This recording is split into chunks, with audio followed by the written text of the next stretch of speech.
Bonjour à tous et bienvenue pour ce webinaire consacré au compte-rendu métier et au calcul des effectifs. Durant cette présentation, n'hésitez pas à poser vos questions dans le chat. Virginie Lovejoie et Virginie Delaunay se feront un plaisir d'y répondre. Avant de commencer, Edwige Maillot et moi-même tenions à remercier chaleureusement les comités régionaux pour leur invitation au salon du e-rendez-vous et de la protection sociale.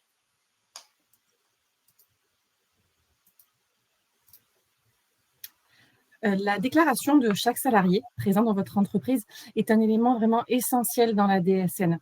Elle a en effet un impact très important sur vos cotisations, comme par exemple la détermination de l'échéance pour transmettre vos DSN, mais aussi sur l'application de certaines exonérations notamment. Donc, à partir des données que vous allez déclarer dans chaque DSN mensuel, nous allons pouvoir recalculer les différents types d'effectifs. Et encore une fois, on insiste, mais des DSN qui sont correctement déclarés entraîneront un calcul exact des effectifs par l'URSSAF. Donc, vous avez ici les différents types d'effectifs qui sont calculés par nos services suite aux DSN reçus. Donc, nous avons 7 types d'effectifs, dont 6 vont faire l'objet d'un compte-rendu métier.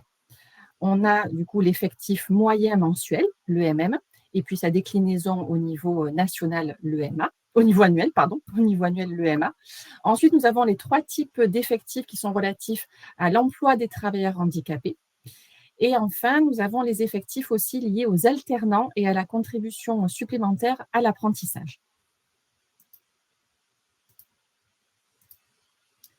Nous allons donc commencer par aborder les règles de calcul des effectifs, puis nous verrons ensemble comment sont mis à disposition ces effectifs.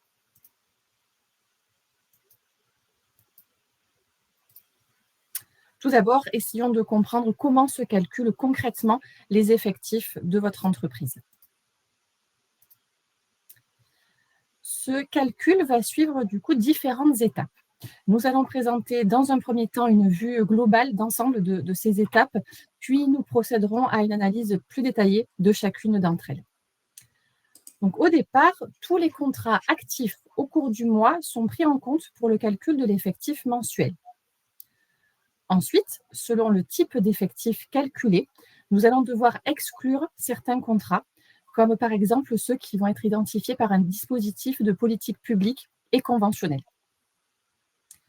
Une fois ces exclusions effectuées, il faut alors procéder au calcul de la quote-part selon les caractéristiques de chaque contrat. Nous allons y revenir plus en détail juste après. Cette quote-part, elle va ensuite être proratisée par rapport à la durée du contrat sur le mois principal déclaré, selon, par exemple, si le salarié est sorti ou entré dans l'entreprise durant la période concernée. La prochaine étape ne va concerner que les bénéficiaires de l'obligation d'emploi des travailleurs handicapés qui sont âgés de plus de 50 ans.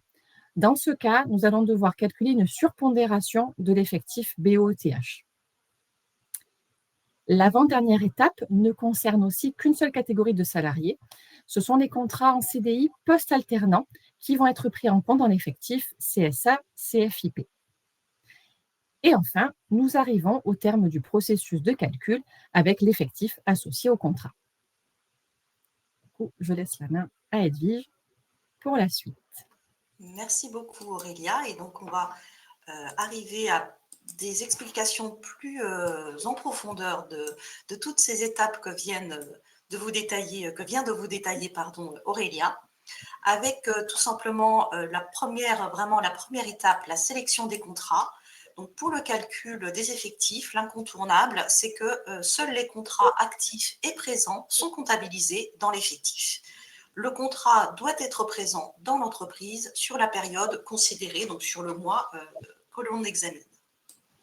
Les données qui sont mobilisées, ce sont les rubriques 40.001, la date de début de contrat, la rubrique 62.002, c'est la date de fin de contrat, et aussi le bloc 41.012 avec une éventuelle date de transfert entrant, dans le cas tout simplement d'un transfert d'un établissement à un autre. Attention aux modifications de la date de début de contrat qui est à saisir avec prudence et vraiment uniquement pour corriger une erreur de saisie à l'origine. En effet, l'importance de cette information, c'est que toute date de début de contrat qui est modifiée avec un bloc 41 entraîne la disparition de l'historique du contrat. Le salarié sera alors considéré comme un nouveau contrat avec la nouvelle date et il sera comptabilisé à partir de là. Et l'historique de son contrat pourrait être perdu. Donc, si toutefois on a réellement une déclaration à tort d'un bloc 41 de modification de date de début de contrat, si cela se produit, la correction doit passer par un bloc 62 de type annulation. Voilà. L'étape suivante pour le déroulé du calcul des effectifs, c'est l'exclusion de certains contrats. Alors, en fonction du type de contrat examiné, certaines exclusions peuvent s'appliquer, enfin s'appliquent, et de manière différente selon l'effectif calculé. Selon qu'on est sur un effectif CSA ou un effectif OETH, les exclusions ne seront pas forcément les mêmes. De nombreuses spécificités sont tracées dans le guide URSSAF, calcul des effectifs, qui est accessible en ligne. Il est à télécharger avant consultation en raison de la taille du fichier. C'est une petite indication que nous souhaitions vous donner. Alors, dans le support que vous pourrez retrouver par la suite, vous aurez le lien pour accéder directement aux règles de gestion du calcul des effectifs sur le site ursaf.fr. Une actualisation de ce guide est imminente. On est vraiment, c'est très prochainement avec de nouvelles exclusions qui sont en lien avec les évolutions du cahier technique DSN 2026 qui vont bientôt être mises en œuvre. Du coup, on arrive à l'année 2026. Donc, le nouveau guide, le guide actualisé, sera mis en ligne avant la fin de l'année 2025. Étape suivante pour ce calcul des effectifs, ce sont, alors pardon, hop, je reprends le support, voilà, les exclusions qui sont appliquées au millésime 2025. Donc, différentes sortes d'exclusions, là, vous retrouverez dans ce tableau, vous voyez là à l'écran, différentes colonnes. Alors, on a 2 slides à la suite. Première colonne, les contrats qui sont concernés par une exclusion en raison du type de dispositif de politique publique. Donc, pardon, certaines exclusions peuvent s'appliquer pour ces types de dispositifs publics de type contrat de professionnalisation ou stagiaire de la formation professionnelle pour les exemples les plus connus. Le deuxième type d'exclusion, c'est la nature de contrat. Pour exemple, le remplacement d'un salarié absent, le CDD qui le remplace sera exclu de certains effectifs. On a aussi le volontariat pour le service civique et puis les mandats d'élus qui sont très connus. Une autre forme d'exclusion repose sur le type de complément PCS. Alors PCS, profession et catégorie professionnelle. On peut citer les mannequins et les ministres de culte. Sur les autres types d'exclusion possibles, nous retrouvons le statut d'emploi salarié avec les militaires de réserve, les réservistes, et aussi les parcours d'accès aux carrières, ce qu'on appelle pacte. On a aussi l'exclusion des salariés qui sont en portage salarial, donc les salariés portés, les salariés qui sont mis à disposition. On retrouve différentes entreprises qui peuvent être concernées, les groupements d'employeurs en particulier, ou bien encore les associations intermédiaires, mais encore aussi les entreprises de travail à temps partagé. L'exclusion des codes PCS, ESE non ECAP. Alors ECAP, emploi exigeant des conditions d'aptitude particulières, et PCS, ESE, profession et catégories socio-professionnelles, emploi salarié des employeurs privés et publics. Donc avec ce statut-là, on a des exclusions de l'effectif ECAP. L'exclusion aussi des non-BOETH, donc les bénéficiaires de l'obligation de l'emploi des travailleurs handicapés, et enfin aussi le statut des expatriés. Voilà pour cette liste de types d'exclusion qui sont donc, je vous le rappelle, bien détaillées sur ce guide qui est sur ursaf.fr, voilà, sur notre site internet. L'étape suivante dans ce déroulé du calcul de l'effectif, une fois qu'on a les contrats qui sont actifs et présents sur le mois, qu'on a exclu avec toutes les exclusions que l'on vient de voir, on va calculer la quote-part. Alors, ce qui est important, c'est qu'une liste de règles existe et s'applique et dans un ordre vraiment précis. Les modalités de chaque contrat actif et présent et la valorisation de leur activité. Alors, l'activité, c'est le bloc 53. Tout ça est examiné afin de déterminer quelle règle de quote-part doit être appliquée à ce contrat. Pour chaque contrat, le calcul stop dès lors que celui-ci remplit les conditions d'une règle et les conditions suivantes ne seront pas vérifiées. Donc, je rappelle justement à ce titre l'importance de la qualité déclarative en DSN sur laquelle repose vraiment toute la qualité du calcul derrière que l'on peut faire de l'effectif. Alors, voici un tableau qui est aussi reporté dans le guide URSSAF en ligne, où vous pouvez retrouver, ce décompte, voilà, vraiment dans l'ordre, on voit les numéros 1, 2, 3, 4, 5, 6, 7, 8. C'est vraiment un décompte qui est fait vraiment dans l'ordre. On examine déjà en premier lieu si ce contrat a une quotité de travail à la tâche, pige, vacation. Si c'est le cas, on rentre dans la règle et le calcul s'arrête. Si ce n'est pas le cas, on passe à la suivante. Est-il à temps plein en forfait jour réduit? Si ce n'est pas le cas, on continue. Est-il à temps plein hors forfait jour réduit? Ensuite, a-t-il une quotité de travail au SMIC ou à la part? Si ce n'est toujours pas le cas, est-il de type travailleur à domicile?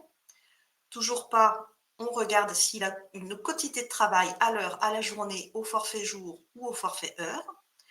Et enfin, si vraiment on a déroulé toutes ces étapes et qu'on n'est pas du tout rentré dans les conditions, qu'on n'est pas du tout dans ces rubriques-là, on en arrive à la quotité de travail de type salarié non concerné, puis tous les autres contrats qui compteront pour 1 par défaut. Donc attention vraiment à l'ordre des règles, hein, on vous le rappelle dans le petit encadré qui est à droite de l'écran. Vraiment, l'ordre des règles est primordial. Si un contrat de type travail à domicile, par exemple, qui remplirait les conditions de la règle 3 temps plein, il se verra appliquer les règles de calcul du temps plein. Jamais, en fait, le compteur, hein, on va dire, arrivera à la règle du travail à domicile.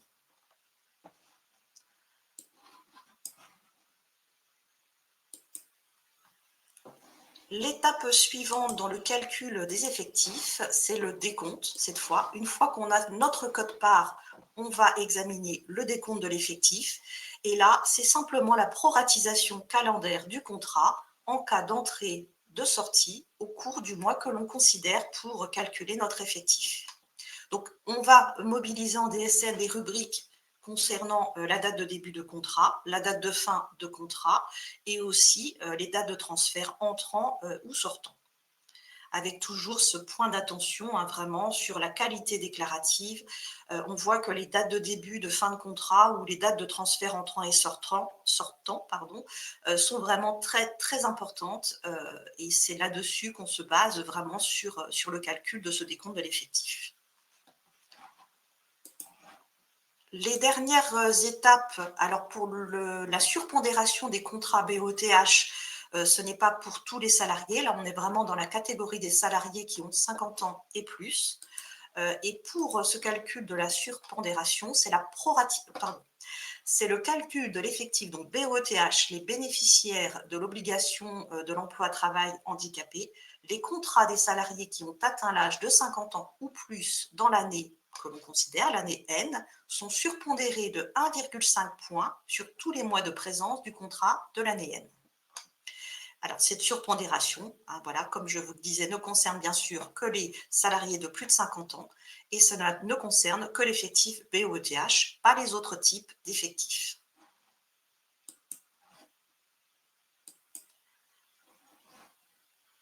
Une autre étape aussi pour les alternants qui terminent donc leur contrat d'alternance, qui partent en CDI post-alternance. Lorsque ce salarié est embauché en CDI dans l'entreprise où il a effectué son alternance, donc il faut vraiment que ce soit dans l'entreprise où il vient de terminer son alternance, et La condition, c'est que ce soit dans les 7 jours calendaires qui suivent le contrat d'apprentissage, de professionnalisation ou la convention industrielle de formation par la recherche en entreprise.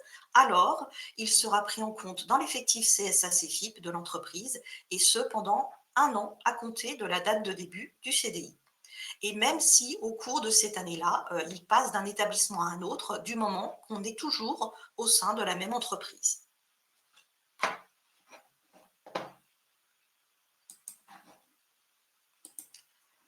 Donc, un petit récapitulatif de tout ce qu'on vient de se dire finalement.